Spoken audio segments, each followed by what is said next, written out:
Put your phones away if you have them out and stuff. All right. Can anybody explain to me in your own words, without looking at your paper, what affirmation 1 says? Yes. Don't look at your paper. Do you remember that part? No. Why would we? Yes. Ava. Accepting that there are different ways to God.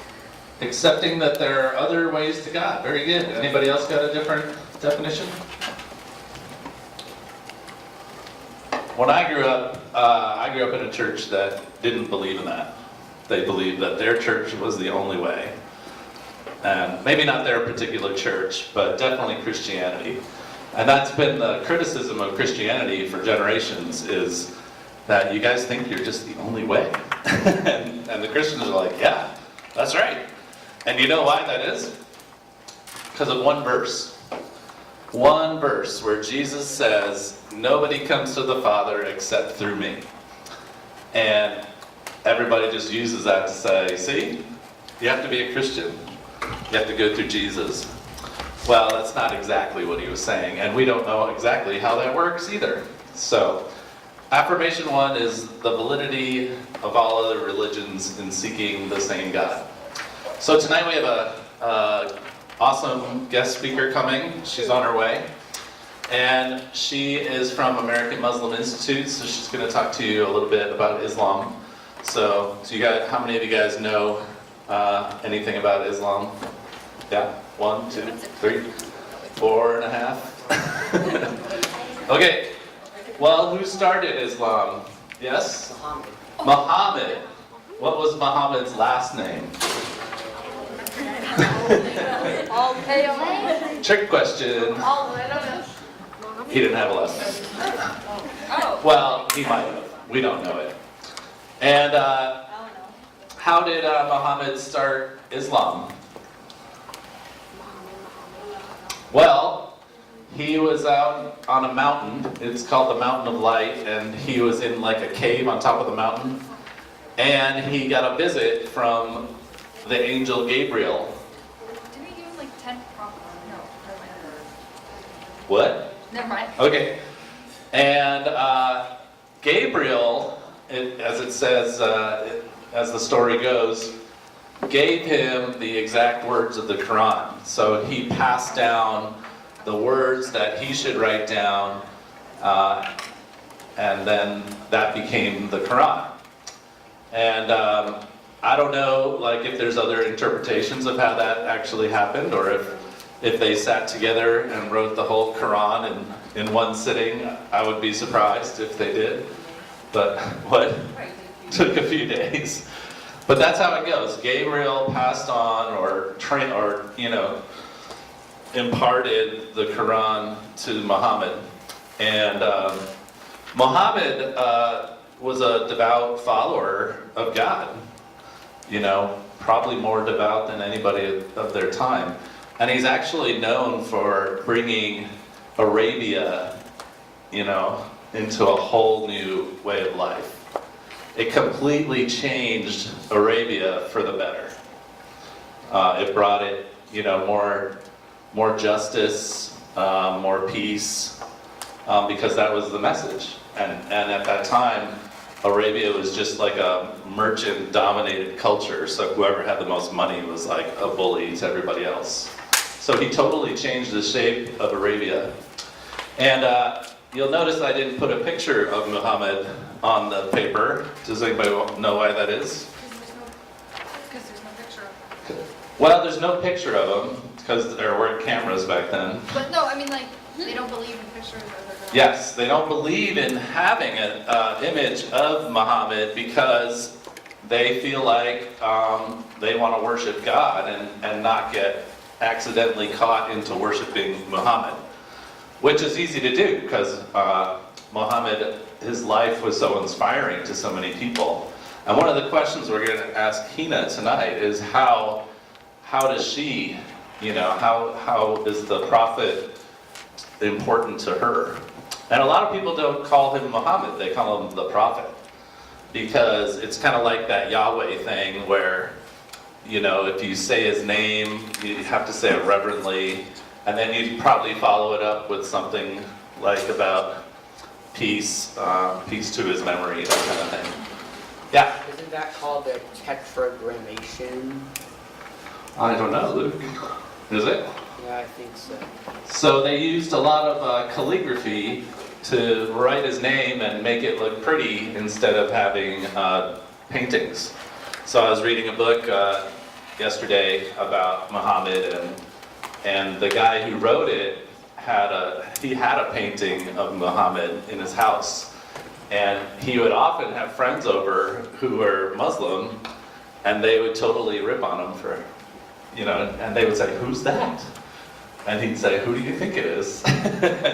And if they found out it was Muhammad, they would get mad at him. But a lot of times he would just say, "It's a cherished person in my life."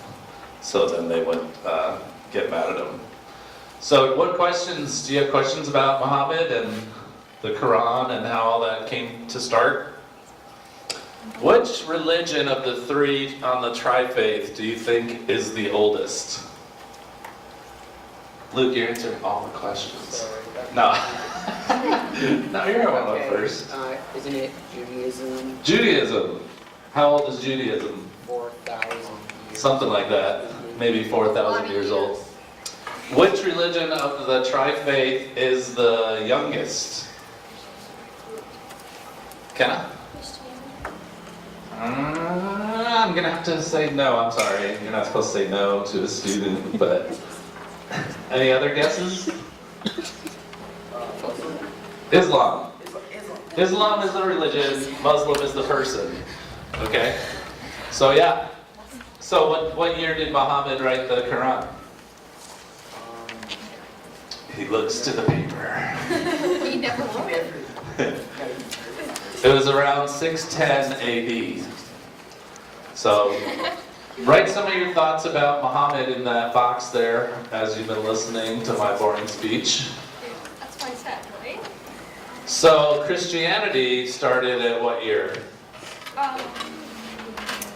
Like 33. If you go by BCE and what's it, CE? So Christianity started about 33. So it was another 600 years before Islam started. But it spread quickly. Isn't it like the most fast spreading religion? It is. It is currently the most fast spreading religion. Do you have to be Arabian or Indian No. or Pakistani or Afghani to be a Muslim? You could be from Texas. You could even be from Texas. I don't know, it's a state Sure, of Nevada. you could be Muslim. And there's a lot of great teachings in the Quran and a lot of great teachings by Muhammad. You know, people who say that Muhammad just preached violence is completely wrong. That if you think that, if somebody has ever told you that the Quran instructs Muslims to kill everyone and kill Christians, that's not true. That's not the message. All right, so you can write some thoughts and chat amongst yourselves until she gets here. Okie dokie. Yeah. My friend here, Nowairah, she's also a youth counselor, and she'll give her experiences as well. So we both will share. Yeah, we'll do a tag team. All right, come on over here so everybody can see you. Okay. I hope everybody can hear me, right? Yeah. Yep. I can hear you. You can hear me Even without the mic? Okay. All right. So we'll try to say my name. So I'll try to say it again. It's Hina Qureshi. And I am a hematopathologist who works at UNMC. So a physician by profession. And hematopathologist is a person who actually looks at cells under the microscope and makes the diagnosis for leukemias and lymphomas. And that's what I do every day. My faith is Islam, so I'm a Muslim. I was born in Pakistan, so just to give you a little bit of background history. Born in Pakistan, but from my early age, I did all my grade schooling in Kuwait, which is a small country in the Middle East. And then went back to Pakistan, complete my professional education, and then came to US to practice my profession here. So I've been to 3 different countries and have some different experiences and perspectives of being a Muslim. All right, so I think I'll give it to Nowairah and she can introduce herself too. Hi, my name is Nowairah Sayed, and it's a very hard name. It's not as easy as Hina's. It's very long as well. I will not let you guys spell it out because it's not pronounced the way it's spelled. Anyways, as Hina gave you guys her background, my background is I'm a history teacher, a high school history teacher by profession. I grew up in Virginia. Let's see. I grew up in Virginia, just like her. She grew up in Kuwait. This is a small country in the Middle East. I grew up, my parents lived in Saudi Arabia for a time being. So I spent a huge chunk of my life in Saudi Arabia. Then we moved back to the United States. And I finished my schooling in Virginia. I went to George Mason University. That's where I got my teaching degree. Let's see. I think we all know what a history teacher do, so I don't have to go into details about that, right? Just simple world history, American history. My other, when I went to George Mason, I did history and microbiology as major, plus a little side was Islamic history. So I did 3 majors, and that's, and then from Virginia, I moved to North Carolina. I just moved from North Carolina to Omaha about 4 weeks, 5 weeks ago. So Omaha is very new for me. And so I'm an East Coast girl, and so this is the first time in the Midwest, So it's exciting to see you all. And, I found Hina, I don't know, 2 weeks ago. We met her, and then this is how I got to be with her. Anyways, back to you. So as Will said, to just start talking about what is Islam, and we're just going to give a brief, I think, basic information, and we may keep it like an open discussion and have kids ask some questions if they would like, or maybe you can raise your hands and raise it there. So Islam actually, if you look at the word Islam, it's derived from a word which is Arabic, which means peace and submission. So the basic meaning of the religion is to submit to one God. And so that's the whole essence of our religion. The basic principles of practicing Islam are based on 5 pillars. And those 5 pillars are, the first one is that being a Muslim, we have to believe in oneness of God. So that's one. And the second one is praying 5 times a day. Those are the obligatory prayers. And the third one is fasting for the month of Ramadan. It's like a 30-day fast. And then the fourth one is the required charity that every Muslim has to give. It's about 2.5% of the excess wealth that we have.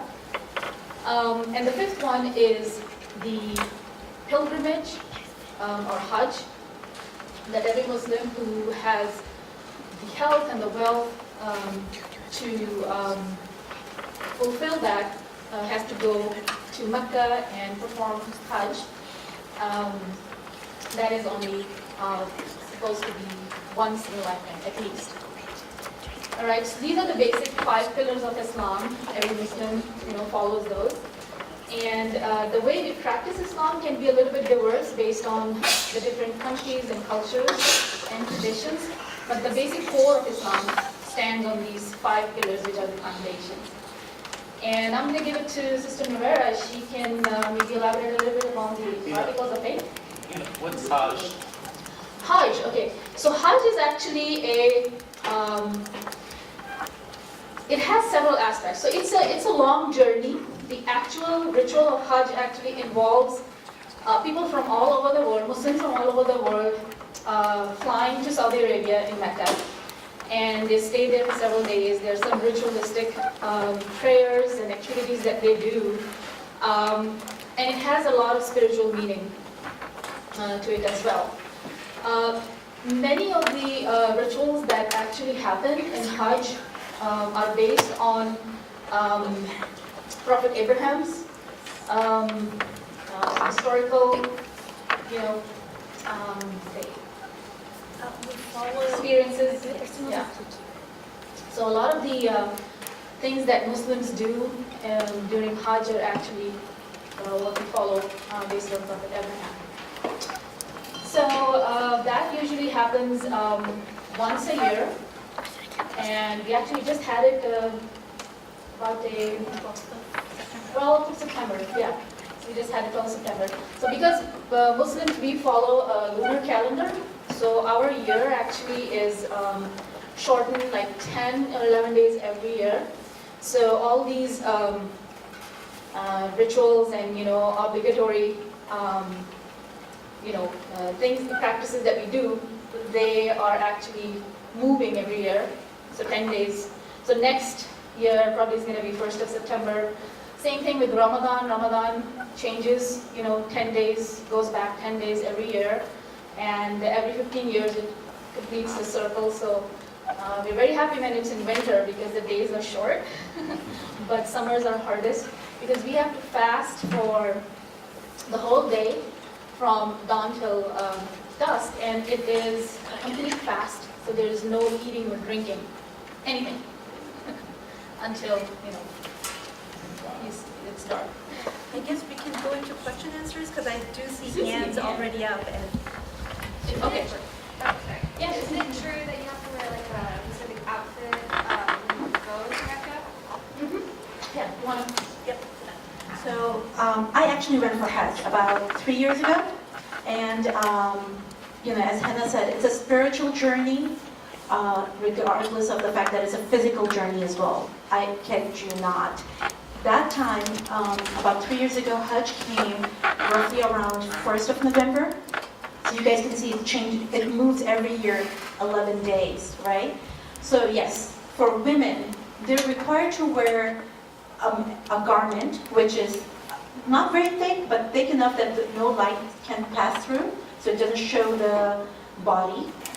They have to cover their hair, their whole body. The only thing which is allowed to be seen is your face, just exactly how I'm standing in front of you guys. This is prescribed. It's perfectly fine to wear this kind of outfit to Hajj. All right? Color matters.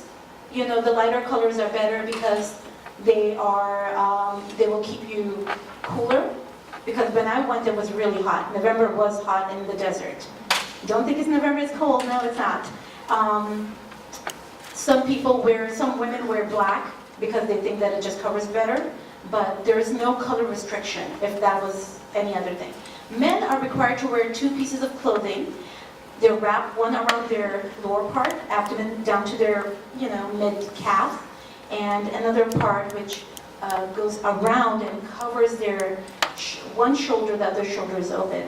And that's their required clothing for Hajj. All right, good. Men do have to wear white though. It cannot be. Another thing, the men's clothing cannot be stitched at all.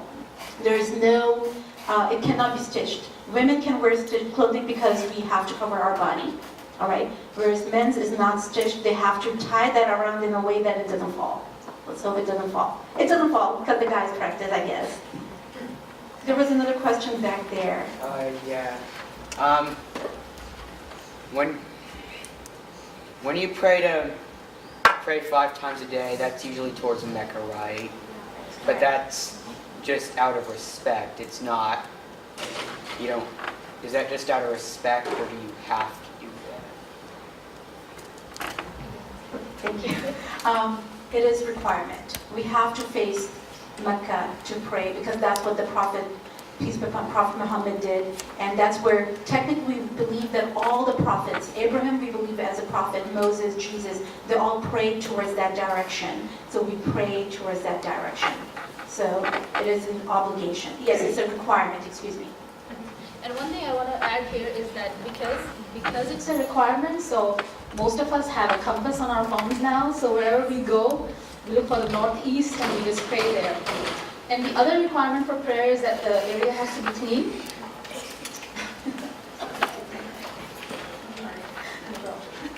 So the area has to be clean, so a lot of us have a small prayer rug with us.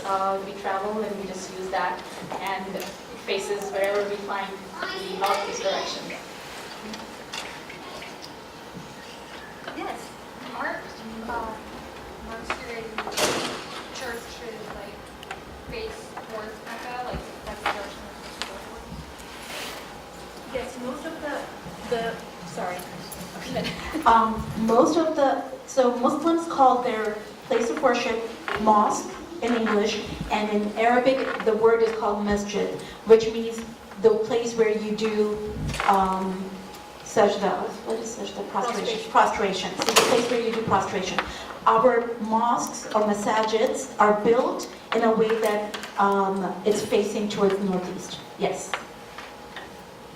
And the reason that I said that we need a clean place is because when we pray, there are different actions that we do, and there's a lot of bending, bend our knees, and then we have to go on the floor and we have to touch the floor with our foreheads. So that's the ritualistic prayer that we do. So you face northeast. Sorry? Why do you face northeast when you pray? Northeast, because that's where, in North America, that's where the direction of Mecca is, the Kaaba. So if you are on the east side of Saudi Arabia, you're going to face the west.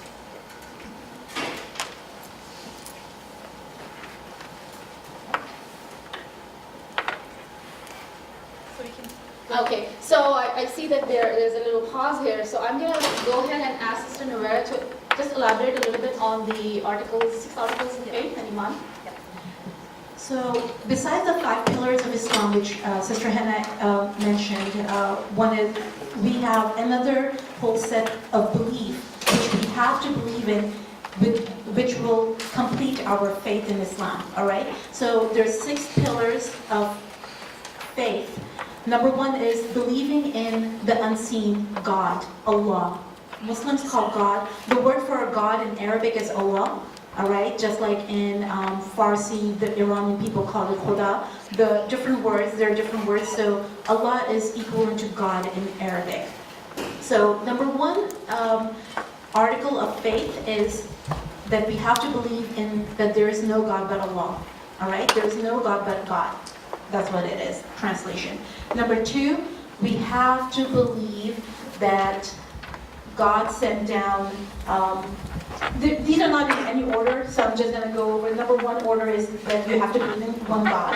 Number 2, that Prophet Muhammad, Prophet Abraham, Moses, Jesus, Jonah, Adam, Noah, all of these were prophets, and we have to believe in them. There is our faith is not complete without believing in these prophets. We don't believe that Jesus was, a son of, we believe that he was a man and he was a prophet. That's what we believe. We have to. Number 2, we have to respect these prophets. We cannot, say anything derogatory towards them or anything. We have to believe and we have to respect them just like how we respect Prophet Muhammad. We believe that Prophet Muhammad was the last prophet. Adam was the first prophet, and in between were all the other prophets, Jonah, as I said, all of those other, Jesus, Moses, Aaron, etc. Number 3, we believe in holy books. Oh, yes, yeah, but holy books. Holy books are, we believe in Bible, Torah, Quran, and Zabur. Bible was sent down to Prophet Jesus. Torah was sent down to Prophet Moses. Zabur, Psalms, yes, thank you. Psalms were sent down to David, who was the father of Solomon, right? So we do believe that those were prophets. and Quran was sent down to Prophet Muhammad, peace be upon him, all. Peace be upon them all. That's what we have to say at the end of each prophet's name.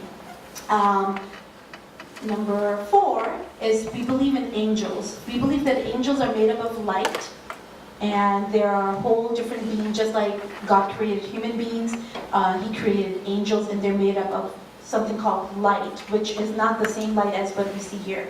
All right, so that's 4. Number 5. So just to add to that is that the two angels that are, the major angels are Gabriel, so we call him Jibreel, and then Michael is we call him Nowairah.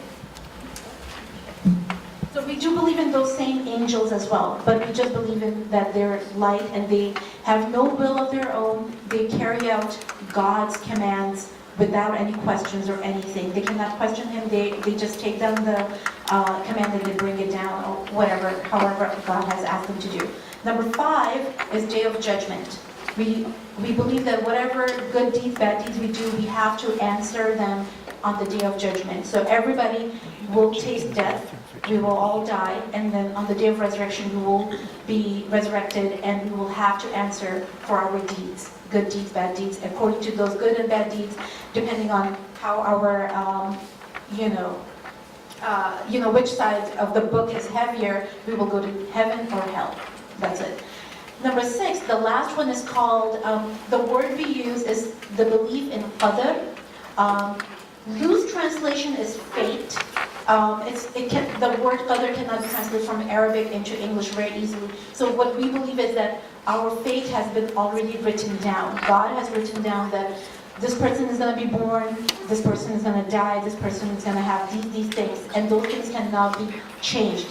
Yes, there are few things which God has given our will to change them around, but our birth and our death and few other major events in our lives are already predestined for us. Everything else can be changed via our good deeds. So going to heaven or hell can be changed if we do good deeds. So that's not, written down, but few things are written down in our destiny already. So those are the 6 articles of faith we have to believe in. If you don't believe in this, our faith, our belief in Islam is not complete. Yep. I just wanted to add just a little thing which may simplify this a little bit for you guys, because we talked about a lot of things.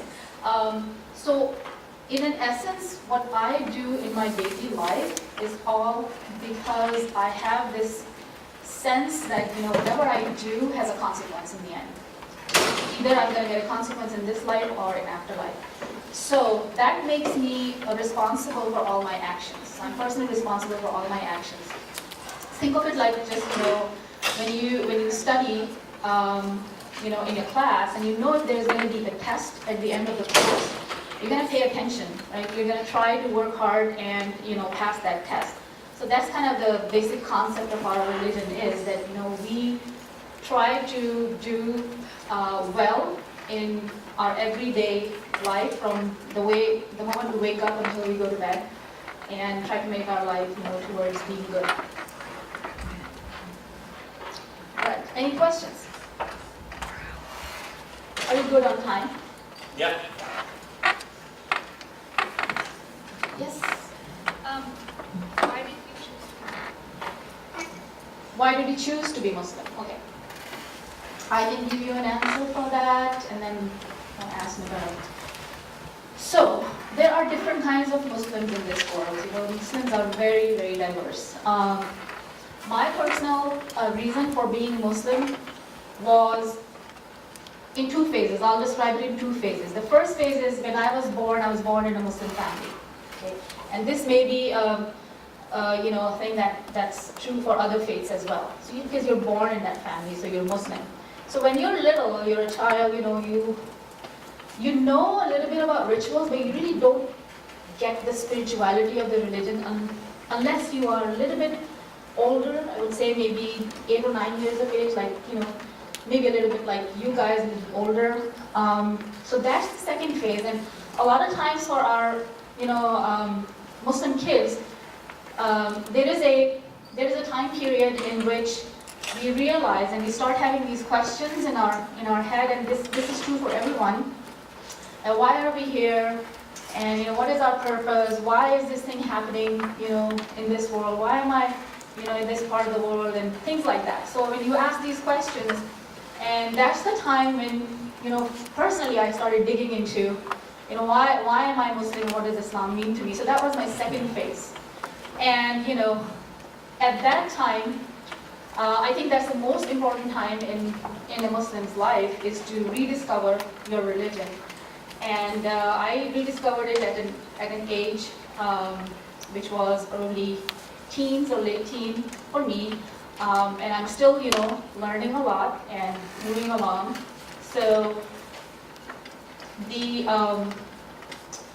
second phase for some people can be a little bit challenging, and it may sway them in different directions.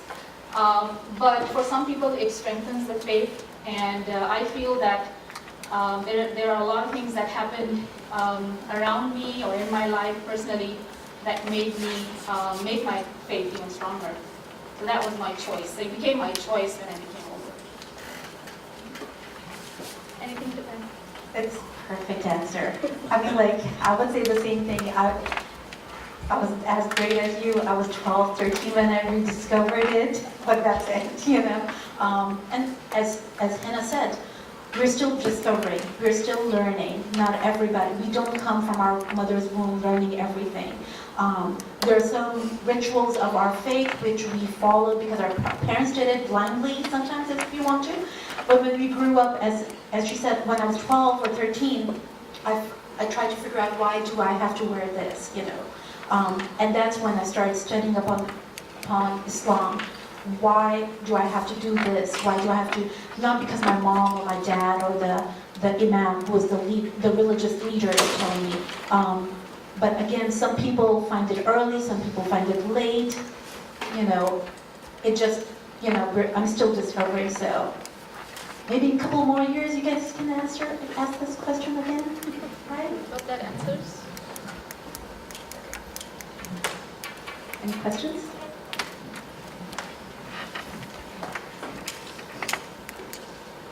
How is it being a woman in Islam, and are the things that we hear about how women are treated by the media, I mean, not by the media, but, in the media, is that accurate?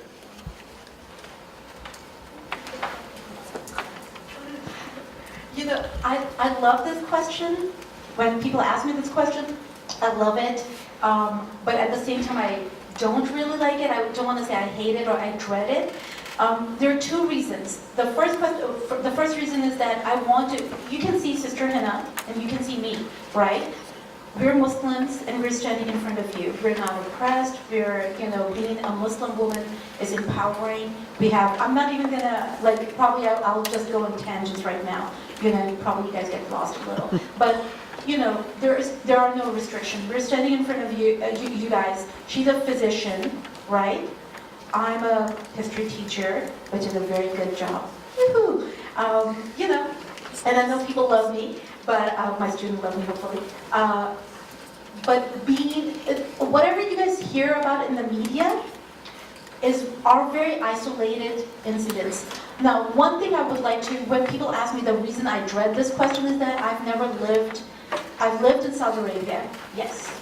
All right, I lived there for about 12 years.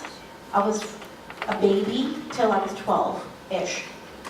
Then I moved to America. Are women treated badly in Saudi Arabia? Let me just tell you that no. We were treated like my mom, every time she would go to a restaurant or anything, they give a lot of rights to women. The incidents you guys hear about in the news are very isolated, and probably Hina would know more, living in Pakistan. Yes. See, I just discovered her 2 weeks ago, so we don't know that much about each other. Yes, thank you.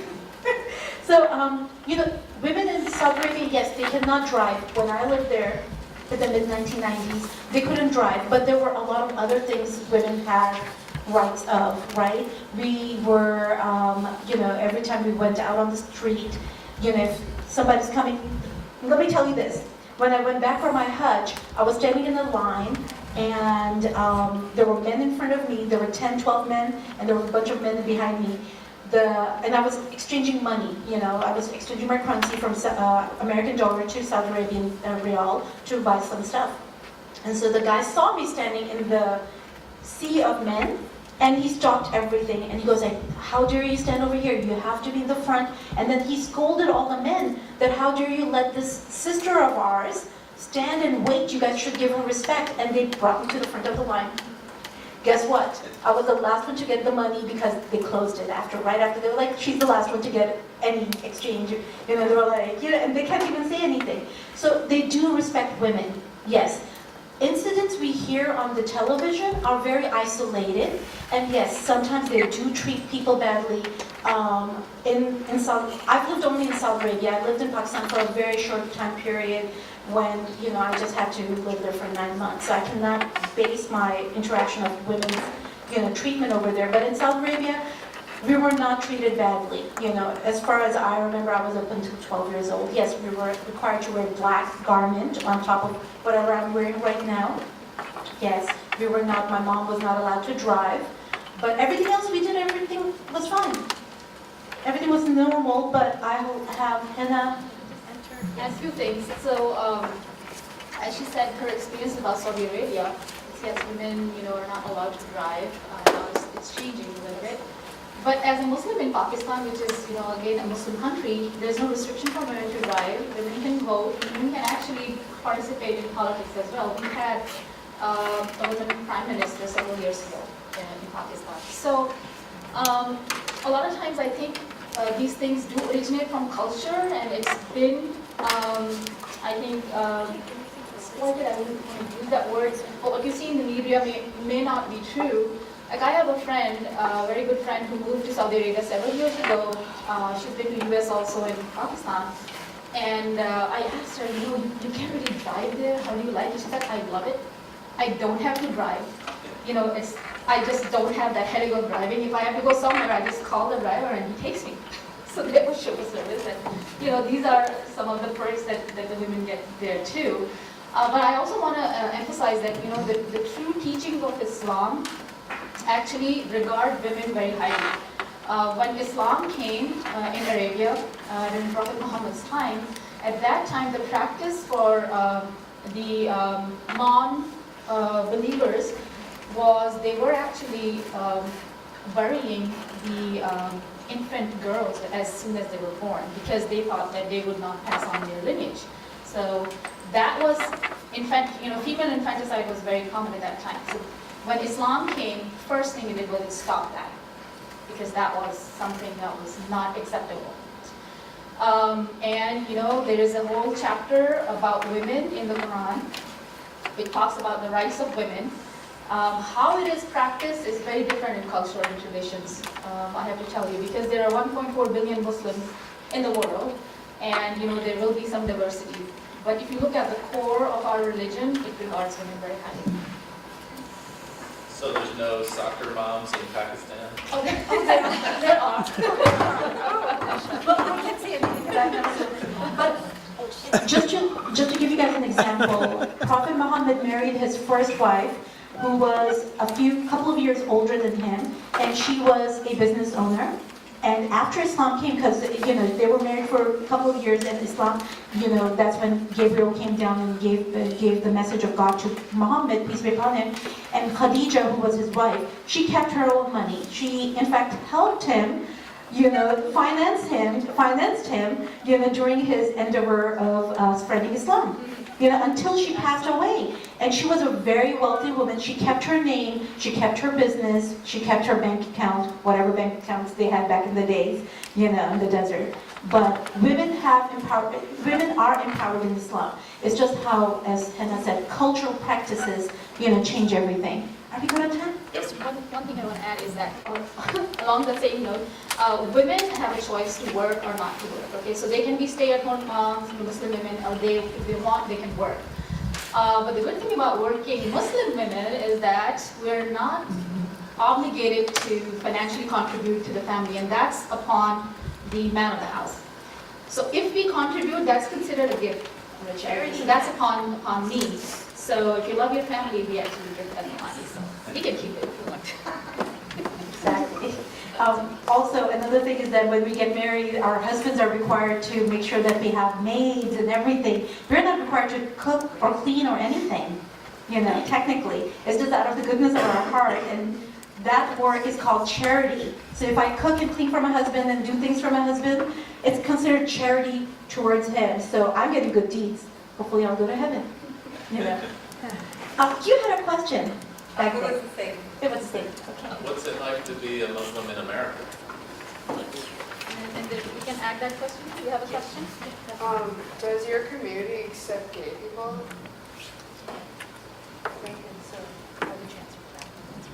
Okay. So I'm going to answer maybe this question first, and then maybe also give a short answer. So in our religion, in our faith, there are certain things that are allowed and certain things that are not allowed. And one of them is, definition of marriage in our religion is a marriage between a man and a woman. But there is nowhere in our religion where it says that we have to, act against those people, right? So I think of it, like if it's like an addiction or it's like a desire, right? So if there's a desire, we are taught to control that desire. That can be a desire for, for example, I'm gonna throw an example. For example, a married person has a man or a woman, they have a desire for somebody else outside of marriage. So that's considered a desire. But a lot of people who are committed to that, marriage, they try to control it, right? So in our religion, we think that there's Allah or God has given us enough power to control that. But accepting somebody or not accepting is not even a question in our religion. They are human beings, they are part of our community, and we, as Muslims or as humans, there should be no discrimination. So Muslims are against discrimination. All right, so your question was, how is it being Muslim in America? I would say that personally, actually, I could give this answer in two levels. One is a little bit more political type, but the other one is on a personal level. I've lived in Muslim countries and I came to US. There are certain things that I miss about being in a Muslim country, and I frequently travel back. So the biggest thing that I miss is the call for prayer. So it's the azan, which is, it's a spoken word for everybody to, make them aware that it's time to pray. And there are masajids and mosques like in every block. So you actually, when there's time to pray, you cannot hide actually. You hear it from every place. So this is something I grew up with, and I miss that here. But we accept that because it's the law of the man. But we still have reminders on our phones, so we use that. So that's the biggest thing that I miss. Otherwise, how I practice my religion is always been a very private thing, and I think that's what a lot of Muslims do. It's a very private thing. Maybe a lot of people at my work don't even know that I pray 5 times a day, because I usually try to find a place which is quiet. I close the door and I pray. So, but I do it whenever I find the time. So religion is very private, and these things, if the core of the religion has remained the same, if I am able to follow my pillars of Islam wherever I am, and it has, personally, I haven't really had any negative experiences. But as you know, through the events that have happened in the past, 9/11 and many other events that happened after that, recently, terrorist attacks and such attacks, I think there are some, and especially with the social media and media talking about it, there has been a rise of some discrimination against Muslims overall. Not so much here in Omaha, but I can tell you that there were some incidents of vandalism at the Islamic Center of Omaha, and our friends from the Temple Israel and actually church as well. They're always very supportive. In fact, when 9/11 happened, I was still a resident at UNMC, and a couple of days later when they found out that they were 19 Muslims who actually did that, my chairman called me to his office and he said that, I just want to let you know that, if anybody says anything to you, you have to come to me. So he was very, protective. So, people have been very friendly. It depends on, I think, the area and but here in Omaha, I think the incidents have been pretty low. As I said, there was vandalism, and there was a person who put a pig's head at the door of the masjid, which really doesn't do anything because, we can't. It's not like we hate pigs; we just can't eat them. So these are things that we take very very lightly. So. But otherwise, I think overall, I am able to practice my religion as I wish, and in fact, some of my elements of faith have strengthened after I came here to the U.S. For me, it's a little different. Even though I did live in Saudi Arabia. I lived in American, within the American compounds. I went to American schools, then came back to America. I was, not even a teenager when I came back. It was like mid to late 1990s. September 11 happened when I was, I was in college. I remember it was my genetics class, and everybody's been my friends were very supportive. Everybody's been very supportive. I've never had an incident. As Hina said, I think I've become a stronger Muslim living in America as opposed to if I had lived in any other country. But then I don't have a lot to compare except for Saudi Arabia and, and America. And in Saudi Arabia was within the American compound, so. But the thing is that I do hear other friends of mine who come from different other countries, and they said that it's harder for them to practice being a Muslim, in other countries, not necessarily Muslim countries, they have had problems, they have issues. This scarf, if you guys see, which I'm wearing right now, it's, not every Muslim wears it, right? So when I got married, I went to Pakistan for the first time. My husband is from Pakistan. His parents live in Pakistan. So I went to visit them for the first time, and they were very confused by this. They're like, why are you wearing this? And I'm like, what? What do you mean by why am I wearing this? This is part of being Muslim. And they're like, no. I'm like, okay. But in America, us too, nobody can force me to take it off, and nobody can force Hina to put it on. Whereas in other countries, in Saudi Arabia, it's a requirement. You cannot leave the house without wearing it. So they're forcing it in Pakistan. I cannot say too much, but it's both ways. People either will be like, oh, good for you, you're wearing it. People are like, what's wrong with you? Why are you wearing it?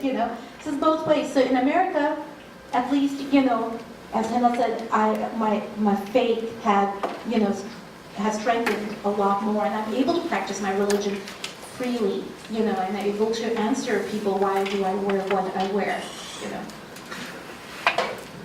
One thing I just wanted to add is that, luckily it hasn't happened to my kids here, but there are some Muslim kids in schools who actually become victim of bullying because of what happened in the media, which is very, very, unfortunate.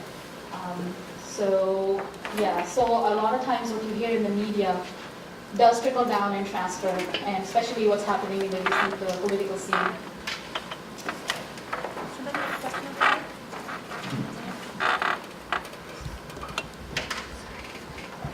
Anybody else have questions? Zach? No, it's just What? I was just gonna say, do you, if you look at units, right? You know my mom. What's her name? Oh, which department? UNMC has a lot of positions, so I don't do any collaboration. I might not know people in the other departments. I'm in pathology. Who's next to work? I do have a question. 35 times a day, is there a time limit? Do you have you have to go for so many minutes, or? Yeah. Okay. Well, yes, and I would say yes. So the timings for the prayer are, the start time is fixed. Muslims are required to pray as soon as possible when that time starts, but there's usually a window, and the window can be somewhere from 1 hour to 4 hours depending on what prayer it is. Like for example, just right now, we had the evening prayer at 6:59 today, and that was one of the reasons that we go through a little late, and I told Will that, we're going to come after the prayer because we were kind of debating, should we go before, should we go after? Sometimes these things happen. So this is the fourth prayer of the day, which has the shortest window, one of the shortest windows, so we try to pray it as soon as possible. So if I may add a little bit. So what happens is that our prayer timings change as the season changes as well. So right now, today was 6:59 because all prayers are subject to the sunrise. Our calendars follow the lunar calendar, and our prayers follow the solar. All right, so every single day, whatever time, our first prayer of the day starts 1 hour before the sun comes up. So we have to wake up an hour before the sun comes up. So right now, today's like 7:15-ish. So we wake up at least around 6:15 to pray for that prayer. From 6:15 till 7:15, whenever the sun will come up, we have that time period. So that's the window Hina is talking about. The second prayer of the day comes around 1:15, and it's the longest time period we have. Again, looking at which side of the school you're looking at. It's from 1:15 till about, in my case, it will be about 4:15, and in some other people's cases, it's almost 5 o'clock.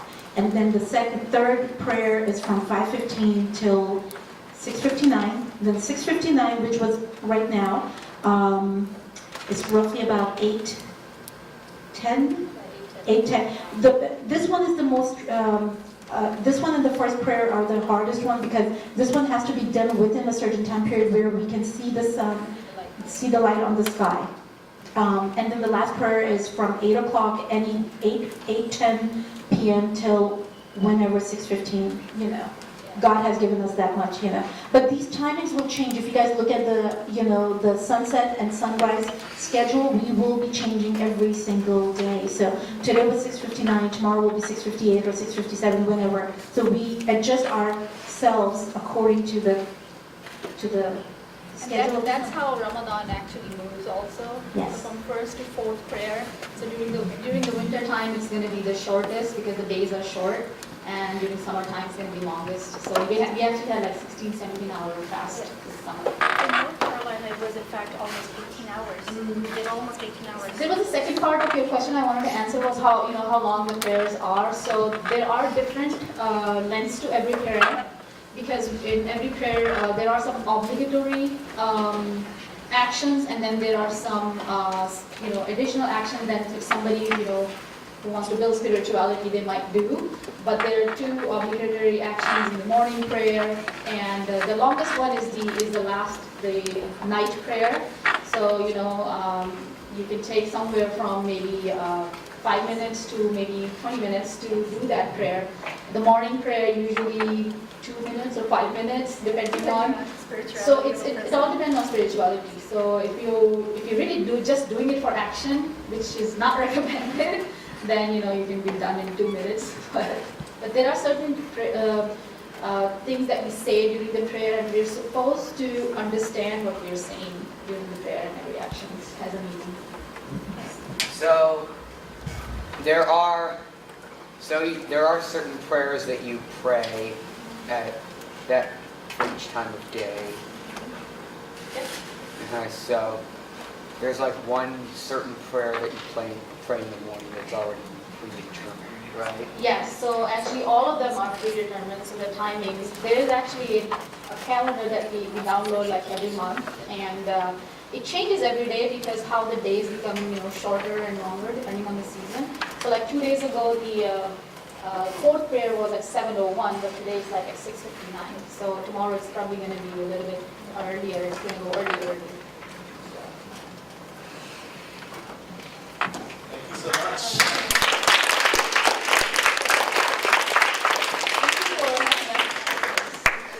Hey, make sure you have read the affirmation 1 in your book, all right? Because there's things in there we might not have talked about, okay?